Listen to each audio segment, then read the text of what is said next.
Шейшемби 25 апрель. Евробиримдик Кыргызстанда таза жана ачык президенттик шайлоо болоруна ишенет. Бул туурасында Евробиримдиктин Борбордук Азиядагы өкүлү элчи Петер Буриан Өнүгүү прогресс фракциясынын лидери Бакыт Төрөбаев менен болгон жолугушууда билдирди. Анын айтымында аталган биримдик Кыргызстандын демократиялык өлкө катары өнүгүшүн колдойт. Өз кезегинде фракция лидери Бакыт Төрөбаев Евробиримдиктин ВСП+ программасы негизинде Кыргызстан өзүнүн продукцияларын Европа өлкөлөрүнө чыгарууга мүмкүндүк алып жаткандыгын белгиледи. Келечекте Кыргызстан ЕЭП жана Шанхай кызматташтык уюмунун алкагында финансылык жана административдик борборго айланышы керек, деди Төрөбаев. Мындан тышкары фракция лидери Евробиримдик менен тыгыз кызматташууга даяр экендигин билдирип, Өнүгүү прогресс партиясы аймактарды өнүктүрүүгө өзгөчө көңүл буруп жаткандыгын айтты.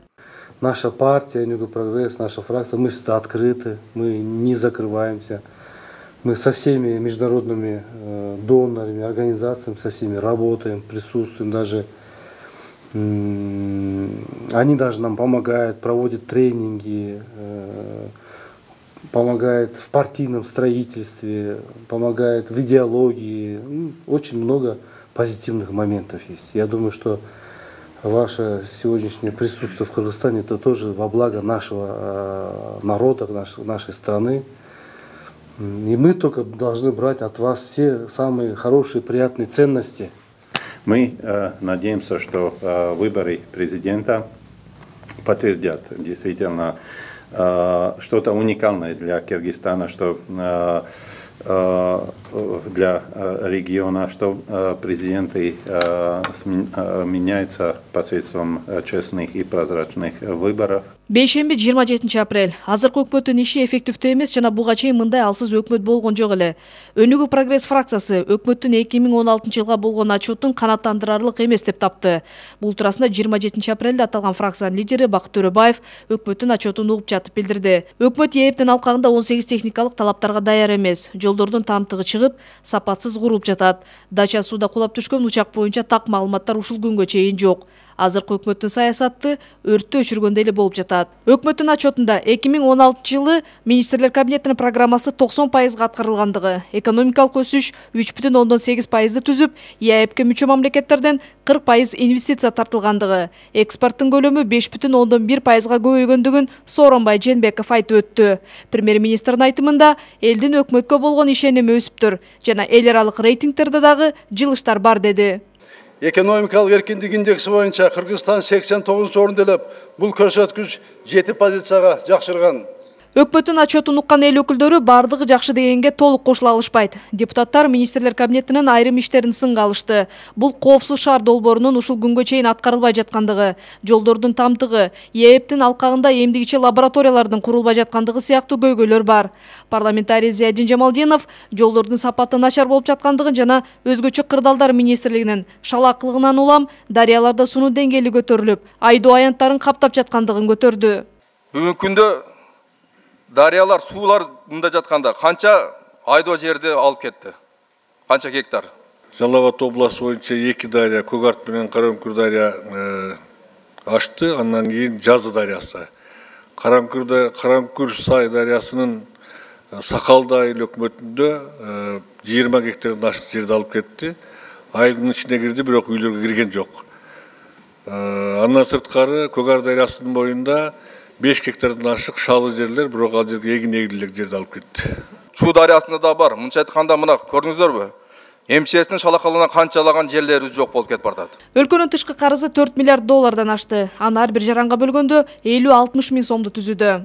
Өкмөт баары жакшы деген менен келип жаткан акчалар карызга болуп жатат, дейт Тынчтык Шайназаров. Аны ким төлөйт? Аны кантип төлөйбүз? Туура керек, жолдор керек, башка, но өнүгүү дагы керек да, мамлекетте. Өнүгүү болбосо, экспортко товарларды чыгарбасак, валюта келбесе, каяктан биз карыздан кутулабыз? Кыргызстан өзү көмүр өндүрүп жатып, бирок кайра эле чет жактан сатып алып жаткандыгын Абдыкапар Султанов сындады. Бул кандай саясат, мен түшүнбөйм да. Маалында билесиздер, Кыргызстан 4,5 миллион тонна көмүр өндүрүп, Союз маалында Орта Азиянын кача каратылган. Азыркы күндө 2 миллиондун тегерегинде көмүр өндүрүп турсун, сата албай отурса. Сооронбай Жээнбеков 1 жыл мурда электрондук өкмөт иштей баштайт деп убада берген эле. Бирок бүгүнкү күндө бул иштер аткарылбай жаткандыгын эл өкүлдөрү айтышты. Бүгүн ушул боюнча бир дагы электрондук өкмөт жаза албаптыр. 1 жыл 1 ай болду. Биз кубандык элек Минтранстан ушул электр бул өзүнчө бөлүнүп, өзүнчө министрлик болуп, жакшы иштерди алып барат деп. Bir жылдан кандай жыйынтык болду? Бир гана биздин эсибизде калган интернет кымбаттатышты. Ал эми өз кезегинде Өнүгүү прогресс фракциясынын лидери Бакыт Төрөбаев өкмөт иштерди 90% аткарды дегени менен реалдуу көрүнүштөр такыр башка деди. Сооронбай Шарипович, сиз Бишкектен сыртка чыксаңыз, элдер жакшы жашап калган жок. Элдердин жашоо өзгөрөт деген үмүтү акталган жок. Өкмөт берген маалыматтар объективдүү экенине менде күмөн бар. Биздин фракция 2 социалдык сурамжылоо жүргүздү. Кыргызстан боюнча анын жыйынтыгын карасак, элдер 4 негизги маселеге нааразы. Биринчиси бул жумушсуздук 70%, кирешенин төмөндүгү, баанын өсүшү, начар жолдор жана коррупция. Кыргыз Орус өнөктөрү фонду бүгүнкү күндө эл үчүн иштебей жаткандыгын да сындады. 312 долбоорго 50 миллион доллар берилди. Сода инфраструктурасына 3 долбоорго 21 миллион доллар берилди. Бул фонддун койгон приоритеттери туура эмес деп эсептейм. Саясатын кайра карап чыгыш керек. Бул фонд эл үчүн иштеш керек. Бүгүн жолдорго миллиондогон каражаттар бөлүнгөнү менен сапатсыз жолдор курулуп жатат. Анткени бул жакта коррупция гүлдөп, оор жүктөрдү ташыган унаалар көзөмөлгө алынган эмес. Ал эми акыркы 10 жылда 45 000 жол кырсыктары катталып, анын кесепетинен 10 000 адам көз жумган. Эмнеге жыл сайын бизде балдардын жоголуп жаткан саны өсүп баратат? Ата-энелер балдарды мектепке жибергенден коркушат. Жаңылыктарды окугандан коркуп калдык. Ал жаңылыктар кандай? Мектепке кеткен ошол бойдон келген жок. Муну кандай түшүнсө болот? Сиз Сооронбай Шарипович, өкмөт башчысы катары бул коркунучтуу статистиканы токтотуш үчүн экстренный жада калса өзгөчө иш-чараларды көрүү, чечим кабыл алышыңыз керек эле. Ушундан улам өкмөт 2016 жылы эффективдүү иш алып барган жок. Андыктан Өнүгүү прогресс фракциясы министрлер кабинетинин отчетун канааттандырарлык эмес деп тапты. Сиз алып барган саясат эффективдүү эмес. Азыркы өкмөттүн саясаты орустар айткандай, нынешняя политика правительства – это политика тушения пожаров.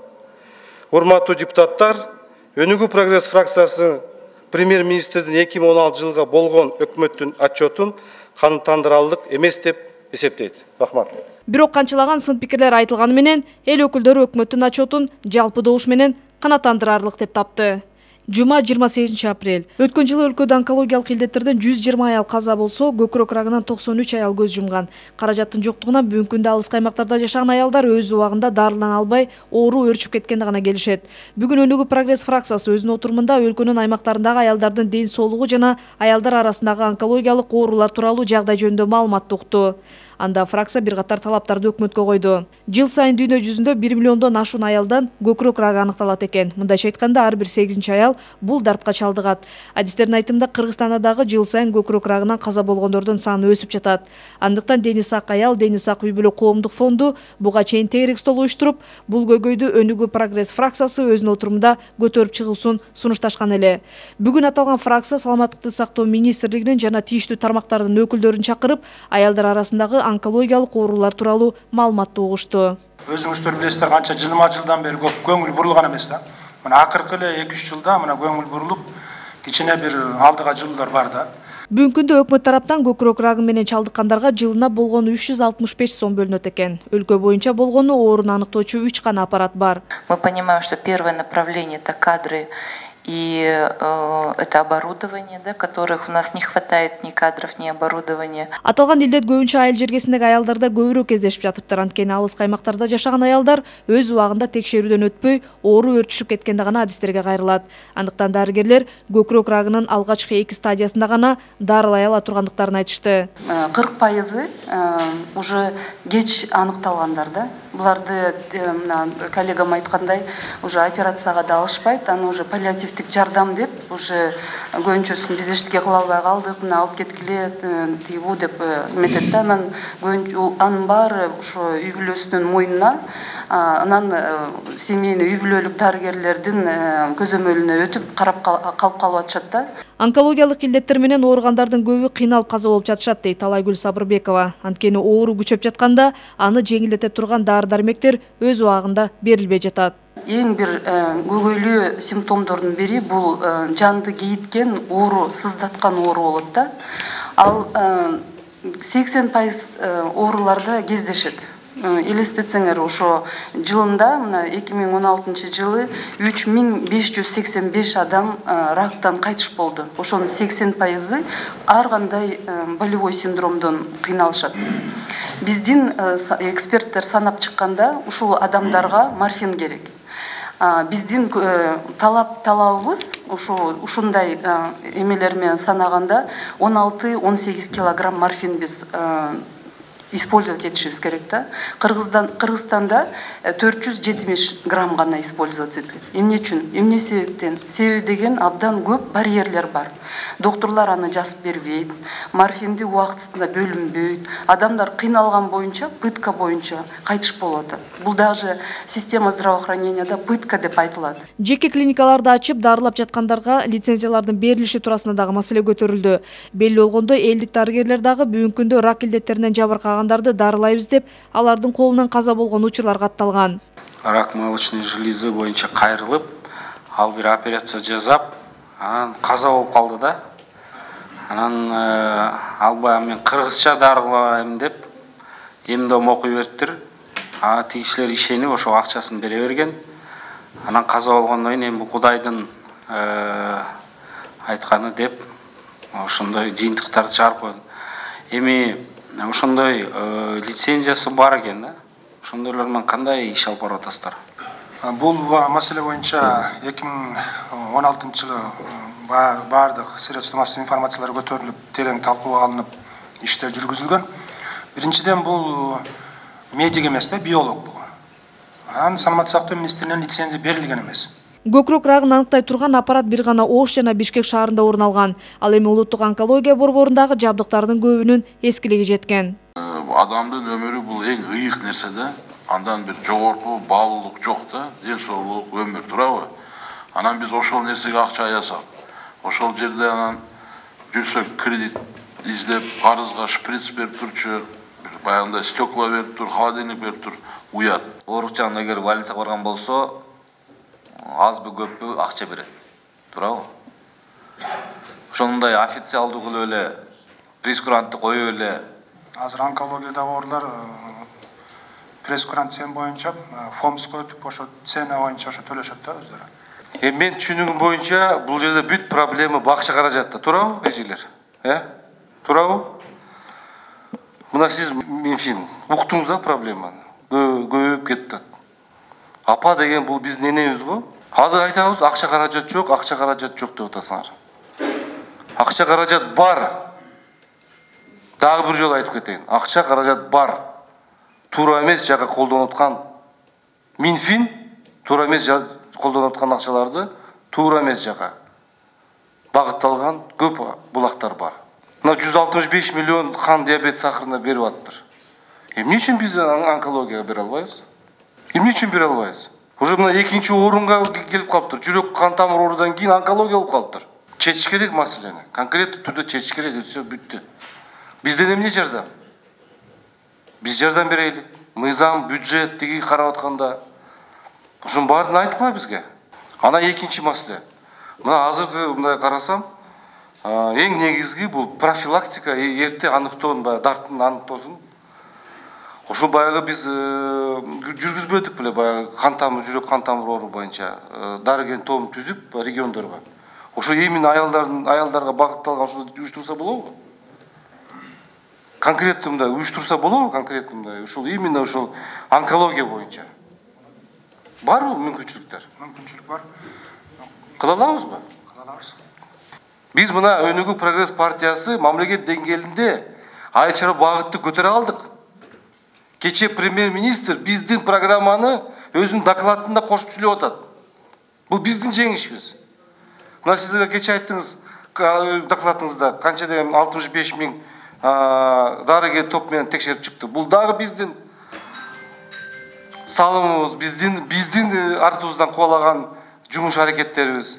Ошон үчүн бизде окшогондор иштетсеңер, мына иштеп аткан адамдарды иштетсеңер, иштебеген адамдарга барбай эле.